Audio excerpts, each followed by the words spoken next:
Dalam kunjungannya ke Tegal, Jawa Tengah, Cagup DKI Jakarta Anies Rashid Baswedan juga bertamu ke rumah salah seorang pengusaha warteg sukses di ibu kota. Kepada pengusaha warteg tersebut, Anies bertanya tentang asal mula warteg di ibu kota.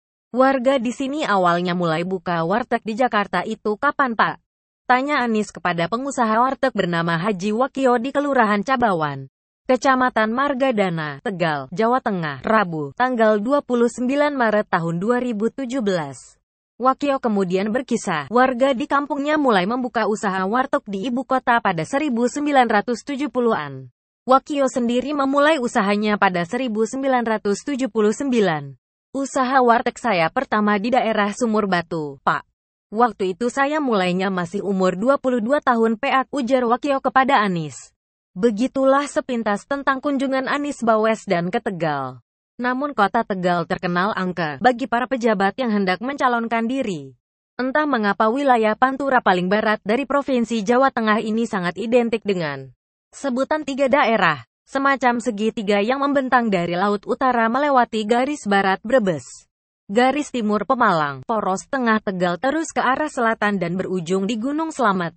Mulai dari hutan larangan, Kali Pemali, Desa Kramat, Laut Pantura melingkari kota Tegal. Tegal memang daerah yang dianggap mistis oleh kalangan tertentu dan wilayah yang tidak direkomendasi bagi para penguasa untuk berkunjung. Konon Presiden Soekarno dan Soeharto, begitu juga dengan Gus Dur serta Megawati jatuh dari pucuk kekuasaannya setelah berkunjung ke Tegal. Jangan remehkan kota, bumi Tegal.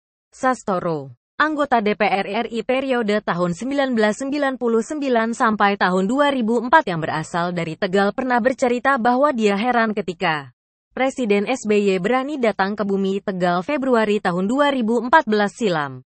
Bahkan spiritualis Ki Joko Bodo menilai, tujuan spiritual dari kunjungan SBY ke Gunung Slamet justru akan membawa malapetaka bagi SBY.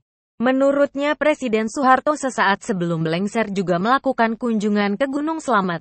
Beliau menambahkan kembali, Presiden Soekarno sekitar tahun 1964 datang mampir ke Waduk Cacaban tidak lama setelah itu terjadi kekacauan 1965 dan Soekarno tumbang. Serupa hal itu, yakni Gus Dur sehabis berkunjung ke pesantren temannya di Tegal tak lama kemudian lengser. Megawati tanggal 4 Juli tahun 2004 meresmikan TPI di Tegal. Setelah itu kalah Pilpres. Abu Rizal Bakri juga gagal menuju kursi RI 1 setelah berkunjung ke Tegal dalam menghadiri acara pelantikan kadernya Haji Siti Masito yang menang dalam pemilihan wali kota Tegal 2014 kemarin. Dan sejumlah pejabat negara lainnya yang tak terhitung. Tak bisa menembus mitos keangkeran bumi Tegal. Namun hal tersebut ternyata tidak berlaku pada Presiden kita Joko Widodo. Sekalipun sudah direkomendasikan untuk tidak mengunjungi kota Tegal karena dikhawatirkan akan gagal menjadi Presiden RI.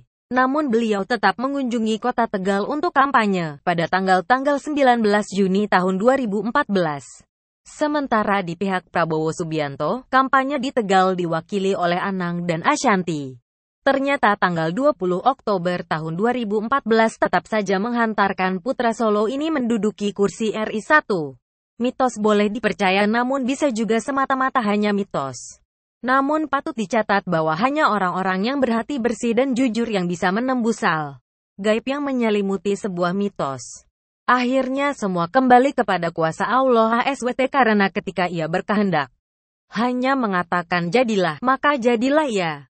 Jokowi adalah sosok yang dulunya ndak mikir jadi presiden ini memang benar-benar ngelurug tanpa bala, menyerang tanpa pasukan, menang tanpa ngasorake, menang tanpa merendahkan, sekti tanpa aji-aji, kesaktian, kewibawaan tanpa mengandalkan ajian, kekuasaan, dan sugih tanpa banda, kaya tanpa didasari harta duniawi.